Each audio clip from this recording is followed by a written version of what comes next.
Press the bell icon on YouTube and don't miss another update. இந்தியாவுக்கு கண்ணுக்கு தெரிஞ்ச எதிரி பாகிஸ்தான், கண்ணுக்கு தெரியாத எதிரி சைனா அப்படிங்கிற ரீதியில் தான் அந்த நாடுகள் நம்மளை நோக்கி பார்க்கும் அப்படிங்கிறதும், நம்மளும் அந்த நாட்டை நோக்கி அப்படி ஒரு பார்வையை தான் செலுத்தி வந்திருக்கோம். காரணம் அவங்களோட செயல்பாடு அதே போல தான் இருந்துச்சு அப்படிங்கிறது. அதனால் சைனா இன்னைக்கு இவ்வளவு காலம் 3 வாரத்துக்கும் அதிகமாக எல்லையில் இவ்வளவு கடுமையான டென்ஷனை உருவாக்கியிருக்கு அப்படின்னு கேட்டால் 70 ஆண்டுகளாக இந்த டென்ஷன் உருவாக்கி தான் வைக்கப்பட்டுச்சு. ஆனால் இந்தியா பதிலுக்கு மிகப்பெரிய அடி கொடுக்க அதனால அந்த டென்ஷன், அந்த சூடு சைனால எந்த ஒரு தாக்கத்தையும் ஏற்படுத்தலை. ஆனால் இந்த 25 நாட்களும் சரி, இதுக்கு முன்னாடி ஒரு 70 நாட்களும் சரி, உச்சகட்ட சூடு டென்ஷனை சீனாவுக்கு கொடுத்துச்சு அப்படிங்கிறது தான். அதுக்கு காரணம் இப்போ உள்ள அரசாங்கங்கள் அப்படிங்கிறது தான். இப்போ இந்த லடாக் பிரச்சனையை பல்வேறு கட்ட பேச்சுவார்த்தைகள் இராணுவ ரீதியாக நடந்துச்சு. அன்அஃபீஷியலாக அது மிலிட்ரி பேஸில் நடக்கக்கூடிய ஒரு விஷயங்கள் தான். அதே போல் அஃபீஷியலாக நேற்று நடந்தக்கூடிய பேச்சுவார்த்தை அப்படிங்கிறது ரொம்ப முக்கியத்துவம் வாய்ந்ததாக பார்க்கப்பட்டுச்சு. ஏன்னா ஏதாச்சும் ஒரு தீர்வை நோக்கி இந்த பிரச்சனை நகராதா அப்படின்னு 2 நாடுகளை தாண்டி உலக நாடுகளும் பார்க்க வேண்டிய ஒரு கட்டாயத்துக்கு ஆளாயிருச்சு. காரணம் விஷயம் அவ்வளோ தூரம் சென்றது தான். தீர்வு கிடைச்சிச்சா அப்படின்னு கேட்டால் தீர்வு எதை நோக்கி போகும் அப்படிங்கிறது ஏறக்குறைய எல்லாரும் கணிக்கப்பட்ட ஒரு விஷயமாக தான் இருந்துச்சு. காரணம் இந்த பேச்சுவார்த்தை நடக்கிறதுக்கு ஒரு நாள் முன்னாடி குளோபல் டைம்ஸில் எழுதக்கூடிய கட்டுரை தான் இந்த பேச்சுவார்த்தை எதை நோக்கி இருக்கும் அப்படிங்கிறத தெளிவாக காட்டப்பட்டுச்சு. காரணம் இந்தியா சொல்லக்கூடியது என்ன அப்படின்னா, அங்கே உள்ள சீன வீரர்கள் வெளியேறணும் அப்படிங்கிறது. அதே போல் சீனா சொன்னது என்ன அப்படின்னா, இங்கே நடக்கக்கூடிய ப்ராஜெக்டுகள் நிறுத்தப்படணும் அப்படிங்கிறது. ஆனால் இதுதான் பேசப்படும் அப்படின்னு ஏறக்குறைய எல்லாருமே யூகிச்ச ஒரு விஷயந்தான் டெல்லி வட்டாரத்தில் இன்னும் ஆணித்தனமாக நம்பப்பட்டதுக்கு காரணம் குளோபல் டைம்ஸில் வந்த கட்டுரை தான். குளோபல் டைம்ஸில் கட்டுரையையும் தாண்டி ஒரு மிலிட்ரி எக்ஸசைஸை டீட்டெயிலாக போஸ்ட் பண்ணது தான். எந்த அளவுக்கு டீட்டெயில் அப்படின்னா, முழு திட்டமிடலையும் டீட்டெயிலாக எக்ஸ்போஸ் பண்ணுறது தான். இது எதுக்கு அப்படின்னு கேட்டால், இந்தியா கட்டாயம் இந்த டிமாண்டை தான் வைக்கும் அப்படின்னு சீனா ஸ்மெல் பண்ணது தான் இதுக்கு காரணம் அப்படின்னு சொல்லப்படுது. காரணம் என்ன இந்தியாவுக்கு தேவை அப்படின்னு யதார்த்தமாக எல்லாருக்குமே தெரியக்கூடிய ஒரு விஷயந்தான். அங்கே உள்ள படைகள் விலகணும் அப்படிங்கிறது. அங்கே உள்ள படைகள் விலகினாலுமே இந்தியாவை எங்களால் தாக்க முடியும் அப்படிங்கிறது தான் அன்னைக்கு குளோபல் டைம்ஸில் எழுதப்பட்ட கட்டுரை. எந்த அளவுக்கு அப்படின்னா, இந்தியாவை சுற்றி வந்து தாக்கக்கூடிய அளவுக்கு ஒரு போர் ட்ரில்லை நாங்கள் பண்ணி பார்த்துருக்கோம் அப்படிங்கிறதா. அந்த அளவுக்கு துல்லியமாக அந்த எக்ஸசைஸ் பலன் கொடுக்குது அப்படிங்கிற ரீதியில் தான் அந்த கட்டுரை இருந்துச்சு. இது இந்தியாவை அச்சுறுத்தலுக்கான ஒரு செயலாக தான் பார்க்கப்பட்டுச்சு அப்படிங்கிறதா. இந்தியாவோட ஸ்டாண்டை அந்த இடத்துல இதான் வைக்க போகிறாங்க அப்படின்னு சைனாக்கு நல்லா தெரியும். அதுக்கான பதிலடியாக தான் இந்த கட்டுரை முன்கூட்டியே வெளியிடப்பட்டிருக்கு அப்படிங்கிறதும் டெல்லி வட்டாரத்தில் பரவலாகவே பேசப்பட்ட ஒரு விஷயமா இருந்துச்சு.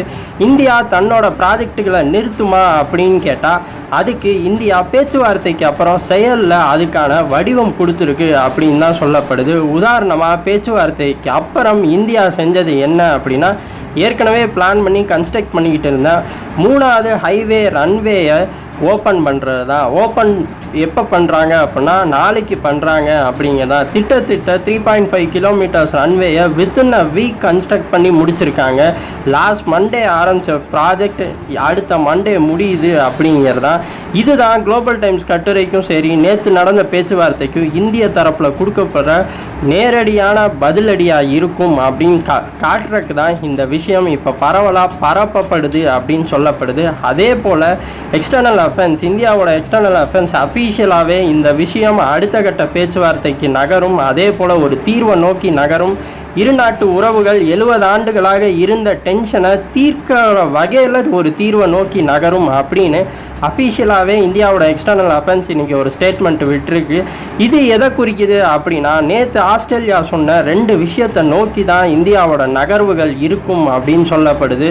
உதாரணமாக ஆஸ்திரேலியா சொன்ன செக்யூரிட்டி கவுன்சிலில் இந்தியாவுக்கான நிரந்தர இடம், அது ரொம்ப காலமாக இந்தியா போராடிக்கிட்டு இருக்கிறதா. இன்னும் சொல்லப்போனால் இந்தியா விட்டு கொடுத்து சீனா அந்த இடத்துல உட்கார்ந்துருக்கு அப்படிங்கிறதான். அதே தப்பு மறுபடியும் நடக்கக்கூடாது. அதே போல் இந்த தப்பை விரைவில் சரிப்படுத்தணும் அப்படின்னு நீண்ட காலமாகவே இந்தியாவை ஆளக்கூடிய எல்லா அரசாங்கங்களுமே செஞ்சுக்கிட்டு இருக்குது. ஆனால் இப்போ ஆளக்கூடிய அரசாங்கம் இன்னும் அதை வேகப்படுத்தி இருக்குன்னு சொல்லலாம். அந்த தீர்வுக்கு ஆஸ்திரேலியா துணை நீக்கும் அப்படின்னு ஓப்பனாக சொல்லியிருக்கு. அதே போல தான் அணு ஆயுத சப்ளைலையும் இந்தியாவை இன்னொரு லெவலுக்கு எடுத்துகிட்டு போகணும் அப்படிங்கிறது தான். இது ரெண்டுக்குமே எதிரி அப்படின்னு கேட்டால் சீனா மட்டும்தான். ஏன்னா சீனா தான் அங்கே அதிகாரம் உள்ள நாடுகளில் சீனா ஒன்று. திட்ட மற்ற எல்லா நாடுகளுமே இந்தியாவுக்கு சப்போர்ட் பண்ணும்போது இந்த விஷயத்தில் சீனா சப்போர்ட் பண்ணாட்டி இந்த விஷயங்கள் தென்சீன கடல் ஆகட்டும், அதே போல் லடாக் பிரச்சனை எல்லாமே மிகப்பெரிய அளவில் வெடிக்கும் அப்படிங்கிற ரீதியாக தான் இந்தியா எடுத்துகிட்டு போகும் அப்படின்னு சொல்லப்படுது. உதாரணமாக சைனாவோட தென்சீன கடலில் பிரச்சனை உள்ள நாடுகள் அமெரிக்கா, ஜப்பான், பிலிப்பைன்ஸ், தாய்வான் அந்த மாதிரி எல்லாருமே கூட்டு ரோந்து நடவடிக்கையை நோக்கி தான் இப்போ நகர ஆரம்பிச்சிருக்காங்க. இந்தியாவை அழைக்கிறாங்க. இந்தியா எந்த நேரத்திலும் அந்த கூட்டு நடவடிக்கையில் சேரும் அப்படின்னு தான் சொல்லப்படுது. இந்தியா சேருமா அப்படின்னு ஆணித்தனமாக கேட்டால் இந்தியா சேரக்கூடிய வாய்ப்புகள் ஜாஸ்தியாக இருக்குது. அதோட ஒரு முன்னோட்டமாக தான் தாய்வானுக்கு வாழ்த்து தெரிவிச்சிச்சு அமெரிக்கா. ஆனால் அந்த நிகழ்ச்சியிலேயே ஆன்லைன் மூலியமாக பங்கேற்றுச்சு இந்தியா அப்படின்னு சொல்லப்படுது. அதனால் கூட்டு ரோந்துக்கு கப்பல்கள் அனுப்பப்படுமா அப்படின்னு கேட்டால் அனுப்பப்படும். அதோட அந்த பாதையில் வர்த்தகத்தை கைப்பற்றுறதும் இந்தியாவோட ஒரு முன் யோசனை திட்டம் தான். அதுக்கான திட்டம் போய்கிட்டு தான் இருக்குது. அந்த பாதை வழியாக மிகப்பெரிய வர்த்தகத்தை இந்தியா செலுத்தணும், ஆதிக்கம் செலுத்தணும், நடத்தணும் அப்படிங்கிறது தான் இந்தியாவோட நெடுநாள் ஆசை அப்படிங்கிறது. சீனா டோட்டலாகவே இப்போ இந்தியா கிட்ட சரண்டராக ஒரு சூழ்நிலை தான் காணப்படுது.